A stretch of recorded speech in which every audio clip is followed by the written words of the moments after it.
ஏடுடி நந்தா வந்துட்டு இப்போ ஒரு வீடியோ அப்லோட் பண்ணியிருக்கிறாரு. உழைத்து வாழ வேண்டும் டாக்டர்ஸ் வெர்சஸ் யூடியூபர்ஸ் அப்படின்னு சொல்லிட்டு ஒரு வீடியோ. அதில் பார்த்தீங்கன்னா தன்னுடைய தத்துவ கருத்துக்கள், தன்னுடைய ஒரு ரிசர்ச்சு, பல பேர்கிட்ட பேசி கேட்டு தெரிஞ்சுக்கிட்டு பல விஷயங்களை சொல்லியிருக்காரு. என்ன சொல்லியிருக்காரு அப்படின்னா, சிம்பிளாக என்னென்னா, யூடியூபர்ஸ் நிறையா சம்பாதிக்கிறாங்களே, அதனால் நாமளும் வந்து எதுக்காக படிக்கணும், நாமளும் படிக்கிற நிறுத்திட்டு யூடியூப் ஆரம்பிக்கலாம், இன்ஸ்டாகிராம் இன்ஃப்ளூயன்ஸ் ஆகிடலாம், இல்லாட்டி வேறு ஏதாவது ஆன்லைனில் சம்பாரிச்சு போகலாமே அப்படின்னு சொல்லிட்டு நினைக்கிறவங்க பல பேர் ஆகிட்டாங்க. நிறைய பேர் வந்து படிப்பே வேஸ்ட்டு தான், எதுக்காக நம்ம படிக்கணும் அப்படின்னு நினச்சிட்டு இருக்கிறாங்க. அந்த மாதிரி படிப்புங்கிற விஷயத்தில் 4 வருஷம் 5 வருஷம் டைம் வேஸ்ட் பண்ணிகிட்டு இருக்கிறதுக்கு நம்ம இப்போ இருந்தே ஸ்டார்ட் பண்ணி நம்ம இன்ஃப்ளூயன்சர்ஸ் ஆகிடலாம். ஏன்னா சேனல்லாம் 15 கோடிக்கு விற்கிறாங்க. டெக் பாஸ் சேனல் ஆகட்டும், டெக் சூப்பர் ஸ்டார் சுதர்சனெல்லாம் அவரோட இன்கம் எல்லாத்தையும் சொல்லும்போது எல்லோரும் அஃபண்ட் ஆகிறாங்க. நம்ம எதுக்காக படிக்கணும், நம்ம இனிமேல் யூடியூப் மாதிரியான ஒரு தளங்களில் போய்ட்டு இன்ஃப்ளூயன்சர் ஆகிடலாம் அப்படின்னு சொல்லிட்டு நிறைய பேர் இருக்கிறாங்க. அதனால் அப்படின்னு சொல்லிட்டு அவருடைய கருத்துக்கள் சொல்கிறாரு. என்னென்னா, இன்ஜினியரிங் படித்தா எவ்வளோ ஆகும், எவ்வளோ வருஷம் ஆகும், அவரோட ஆரம்ப கட்ட சேலரி எவ்வளோ இருக்கும், ஆர்ட்ஸ் போனோம்னா எவ்வளோ செலவாகும், ஆரம்ப கட்ட சேலரி எவ்வளோ இருக்கும், டாக்டருக்கு எவ்வளோ இருக்கும், சிஏக்கு எவ்வளோ இருக்கும், லாயருக்கு எவ்வளோ இருக்கும்னு சொல்லிட்டு எல்லாத்தையும் சொல்கிறாரு. 15-17 நிமிஷம் வீடியோவில் கிட்டத்தட்ட ஒரு 10 நிமிஷத்துக்கு அதே தான் ஓடுது. அதுக்கப்புறமா தான் தன்னுடைய கருத்துக்களுக்கு வருகிறார். ஆமாம், கன்வென்ஷனல் ஜாப்பு, அன்கன்வென்ஷனல் ஜாப்புன்னு 2 இருக்குது. கன்வென்ஷனல் ஜாப் அப்படின்னா என்னென்னா, ஒரு டிகிரி முடிக்கிறோம், டிகிரி ரிலேட்டடாகவே ஒரு ஜாபுக்கு போகிறோம். இன்ஜினியர் முடிச்சோன்னா ஒரு சாஃப்ட்வேர் கம்பெனிக்குள்ளே போகிறோம், இல்லை ஆர்ட்ஸ் சயின்ஸ் முடிச்சோம்னா ஒரு கம்பெனிக்குள்ளே சார்ட்டர்ட் அக்கௌண்ட்டாக முடிச்சோன்னா சார்ட்டர்ட் அக்கௌண்ட்டாக போகிறோம். ஆர்ட்ஸ் சயின்ஸ் முடிச்சோன்னா அது ரிலேட்டடாக ஒரு ஜாபுக்கு போகிறோம். லாயர் முடிச்சோன்னா லாயர்கிட்ட ஒரு ப்ராக்டிஸ் பண்ண போகிறோம். ஸோ அப்போ அவங்களுக்கு என்ன மாதிரியான ஜாப் இருக்கும் அப்படின்னு சொல்லிட்டு, அவங்களுக்கு என்ன மாதிரியான சேலரி இருக்கும் அப்படிங்கிறது, இதெல்லாம் கன்வென்ஷனல் ஜாப்பு. அன்கன்வென்ஷனல் ஜாப்னா என்னென்னா, இந்த மாதிரி யூடியூபர்ஸு, இன்ஸ்டாகிராம் இன்ஃப்ளூயன்சர்ஸ், இதெல்லாம் வந்து அன்கன்வென்ஷனல் ஜாப். இதில் கன்வென்ஷனல் ஜாபில் உங்களுக்கான இன்கம் கண்டிப்பாக கிடைக்கும். ஆனால் அன்கன்வென்ஷனல் ஜாபில் வந்து இன்கம் கிடைக்குமான்னு கேட்டால் வந்து உறுதியாக சொல்ல முடியாது. அதில் வந்து வெற்றி பெறுவர்களோட எண்ணிக்கை வந்து ரொம்ப ரொம்ப கம்மி. 1,00,000 பேர் வர்றான் அப்படின்னா அதில் ஒருத்தர் தான் வந்து மதன் கௌரி ஆக முடியும். 1,00,000 பேர் டெக் சேனல் ஆரம்பிக்கிறாங்கன்னா அதில் ஒருத்தர் தான் ஏ2டி ஆக முடியும்னு சொல்லிட்டு ஏ2டி பேரையும் சொல்கிறாரு, மதன் கௌரி ஆக முடியும், மதன் கௌரியோட பேரையும் சொல்கிறார். அவங்க மட்டும்தான், இதுக்கு மேலே யாருமே வர முடியாது அப்படிங்கிற மாதிரியான ஒரு வார்த்தைகளில் விடுகிறார். ஸோ இதில் வரைக்கும் எனக்கு எந்த பிரச்சனையும் கிடையாது. இங்கிருந்து தான் அவருக்கும் எனக்குமான ஒரு சின்ன கான்ட்ரவர்சி ஆரம்பிக்குது. என்னென்னா, அவர் சொன்னது உண்மைதான். கன்வென்ஷனல் ஜாப் ஆகட்டும், அதில் உடனடியாக ஒரு மாத சம்பளம் வாங்குறதுக்கான வாய்ப்புகள் அதிகம்தான். அன்கன்வென்ஷனல் ஜாபில் ஜெயிக்கிறதுக்கான வாய்ப்புகள் மிக மிக குறைவு தான். இப்போ ரீசெண்டாகவே பார்த்தீங்கன்னா, கிட்டத்தட்ட 8 லட்சம் ரூபாய்க்கு மேலே இன்வெஸ்ட் பண்ணி நான் வந்து குக்கிங் விலாக் ஆரம்பித்தேன். எக்யூப்மெண்ட்ஸ்லாம் வாங்கி போட்டேன், கேமரா, லைட்டு, அது இதுன்னு வாங்கி போட்டு ஒரு வியூஸும் வரல, ஒன்றும் வரல, எனக்கு சப்ஸ்கிரிப்ஷனும் நடக்கலை, பணமும் வரல அப்படின்னு சொல்லிட்டு சேனலை க்ளோஸ் பண்ணுறேன்னு சொல்லிட்டு ஒரு அம்மா வந்து ட்விட்டரில் போஸ்ட் போட்டு அது ஒரு வைரல் ஆச்சு நார்த் இந்தியாவில். அதே மாதிரி பல பேர் வந்து யூடியூப் சேனல் ஆரம்பிக்கிறேன்னு சொல்லிட்டு ஆரம்பித்து கடைசியில் ஃபெயிலியர் அனுப்பினவங்க நிறைய பேர் இருக்கிறாங்க. நம்ம ஜெயிச்சவங்களை மட்டும்தான் பார்த்துட்ருக்குறோம் அப்படின்னு சொல்லிட்டு ஒரு விஷயம் சொல்கிறார்.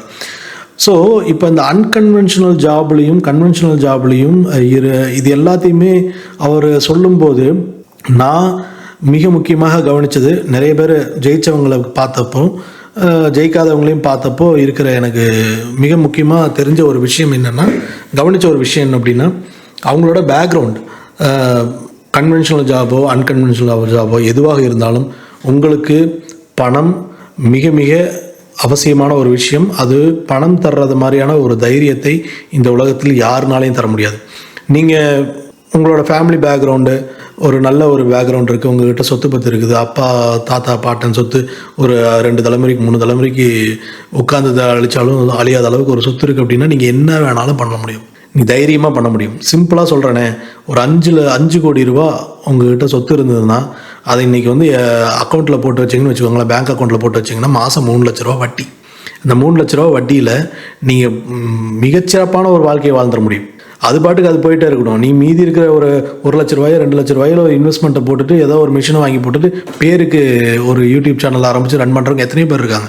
மிக முக்கியமாக நிறைய பேர் இந்த கந்து வட்டி பிஸ்னஸ் பண்ணுறவங்களாகட்டும், தங்க நகை கடன் பிஸ்னஸ் பண்ணுறவங்க, மளிகை கடை பிஸ்னஸ் பண்ணுறாங்க, மிக அதிகமாக பார்த்திங்கன்னா இ சேவை மையம் நடத்துகிறவங்க, இந்த மாதிரி நிறைய பேர், அதில் எல்லாரையுமே நான் சொல்ல கிடையாது, நிறைய பேர் அந்த மாதிரியான பேக்ரவுண்டிலிருந்து பண்ணுறவங்க தான். அவங்களுக்கு ஒரு அடையாளம் தேவை, சொசைட்டியில் ஒரு அடையாளம் தேவை. நான் எல்லாரும் போயிட்டு நீ என்னப்பா பண்ணிட்டு இருக்க அப்படின்னு கேட்கும்போது நான் ஒரு தொழிலதிபர் பண்ணிட்டு இருக்கேன், நான் ரியல் எஸ்டேட் பண்ணிட்டு இருக்கேன், நான் வந்து ஒரு ப்ராஜெக்ட் பண்ணிட்டு இருக்கேன், கன்ஸ்ட்ரக்ஷன் பண்ணிட்டு இருக்கேன்னு சொல்கிறது தான் எல்லாத்துக்கும் ஆசை. நான் எங்கள் தாத்தா பாட்டன் சொத்துல உட்காந்து தின்னுட்டு இருக்கேன்னு சொல்ல முடியுமா? கரெக்டுங்களா? அந்த மாதிரியான ஒரு விஷயமும் இங்கே இருக்கிறது. இப்போது ஏ.டி. நந்தாவாகட்டும், அவருக்கு இன்வெஸ்ட்மெண்ட் என்ன, அவர் பேக்ரவுண்ட் என்ன, அவங்க ஃபேமிலி பேக்ரவுண்ட் என்னங்கிறதில் பற்றியெல்லாம் நமக்கு தெரியாது. அது தெரியாமல் நான் வந்து கமெண்ட் பண்ணால் சொல்லக்கூடாது. ஆனால் அன்கன்வென்ஷனல் ஜாபில் அவர் சொன்னபடி ஜெயிக்கிறவங்களோட எண்ணிக்கை ரொம்ப குறைவாக இருக்கிறது. ஏ.டி. நந்தா இன்றைக்கி ஜெயிச்சிருக்காருன்னா அவரோட வே ஆஃப் ப்ரெசன்டேஷன் வேறு மாதிரி இருக்குது. இது பிடிச்சதுனால பல பேர் வந்தாங்க. எடிட்டர் அவங்களுக்கு நல்லா அமைஞ்சார், டீம் அமைஞ்சார், மக்களோட பல்ஸை பார்த்து கண்டென்ட் எழுதுற வர்றாரு. கண்டென்ட் கிரியேட்டர்ஸ் வேணும், எனக்கு எடிட்டர்ஸ் வேணும், எனக்கு டீமில் ஒர்க் பண்ணுற கால் வேணும்னு சொல்லிட்டு நிறைய பேர் அவர் ரெக்ரூட் பண்ணி வச்சிருக்காரு. அந்த மாதிரி ஒரு டீம் கெப்பாசிட்டி அவர்கிட்ட இருந்ததுனால அவர் பண்ணுறாங்க. அவருக்கு அமைஞ்ச டீம் நல்லா இருந்ததுனால அவர் ஜெயிச்சார். இதனால் ஏ.டி. நந்தா நான் ஒருத்தன் தான், வேறு யாரும் இல்லை அப்படின்னு சொல்கிறதுக்குலாம் ஏ.டி. நந்தா ரைட்ஸ் கிடையாது. மதன் கௌரி ஆகட்டும், மதன் கௌரியெல்லாம் வந்து பார்த்திங்கன்னா ஒரு 10 வருஷத்துக்கு முன்னாடி இந்த வீடியோ போட ஆரம்பிக்கும் போது நிறைய பேருக்கு யூடியூப்னா என்னன்னு தெரியாது, அதில் யூடியூப்பில் எவ்வளோ இன்கம் வருதுங்கிறது தெரியாது. அவர் அங்கே ஃபாரினில் டெக் பர்சனாக ஒர்க் பண்ணிட்டு இருந்துட்டு அவர் யூடியூப் பின்னாடி ஃபியூச்சர் இருக்குது அப்படிங்கிறது தெரிஞ்சுட்டு இங்கே அதை வேலையை ரிசைன் பண்ணிவிட்டு இங்கே வந்து உட்காந்து ஃபுல் டைம் விக்கிபீடியாவை பார்த்தும் நியூஸை பார்த்தும் ஃபாரின் சேனலில் இருக்கிற கண்டென்ட்டை பார்த்து தமிழில் டிரான்ஸ்லேட் பண்ணி போட ஆரம்பித்து ரெகுலராக போட ஆரம்பித்து அதன் மூலமாக ஃபாலோவர்ஸை சேர்த்தவங்க தான் அவங்க.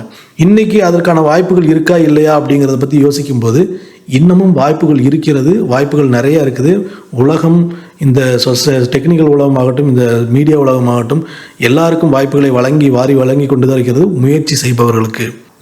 ஆனால் அந்த ஏ.டி. நந்தாவோட இந்த வீடியோவில் நான் கவனித்த ஒரு விஷயமும் எனக்கு பிடிச்ச ஒரு விஷயம் அதுதான். இதை மட்டுமே நம்பி வராதிங்க, இதை ஒரு சைடாக வச்சுக்கோங்க. இப்போ கன்வென்ஷனல் ஜாபுக்கு போகணும், ஃபேமிலி பேக்ரவுண்டு வீக்காக இருக்குது, நமக்கு கமிட்மெண்ட் நிறையா இருக்குது, மாதமானால் இவ்வளோ கமிட்மெண்ட் இருக்குது அப்படிங்கிற பட்சத்தில் கன்வென்ஷனல் ஜாபுக்கு போகிறது தான் நல்லது. அன்கன்வென்ஷனல் ஜாப் ரிலேட்டடான இந்த இன்ஸ்டாகிராம் இன்ஃப்ளூயன்ஸோ யூடியூப் இன்ஃப்ளூயன்ஸ் இதெல்லாம் வந்து பார்ட் டைமாக பண்ணுங்கள். உங்களோட லெஷர் டைமில் ஒரு வீடியோ போடுங்க. ரொம்ப குவாலிட்டியாக எடிட் பண்ண ஆள் இல்லை, எனக்கு வந்து எக்யூப்மெண்ட்ஸு 4K ரெசல்யூஷனில் கேமரா இல்லை, ஆடியோ மைக் இல்லை, தேவையே இல்லை. நார்மல் மொபைலில் ஷூட் பண்ணி போடுங்க. அதை பார்க்குறவங்களுக்கு கண்டென்ட் நல்லா இருந்ததுன்னா, உங்களோட வே ஆஃப் ப்ரெசன்டேஷன் நல்லா இருந்ததுன்னா பார்க்க வர்றவங்க பார்த்துட்டு போகிறாங்க. அது 1 வருஷம் ஆகலாம், 2 வருஷம் ஆகலாம். ஸோ அன்டில் தென் அதை ஒரு பேஷனாக பண்ணுங்கள். பணத்துக்காக இல்லாமல் பேஷனாக பண்ணும்போது தான் பேஷன் உங்களுடைய ப்ரொஃபஷனாக மாறும்.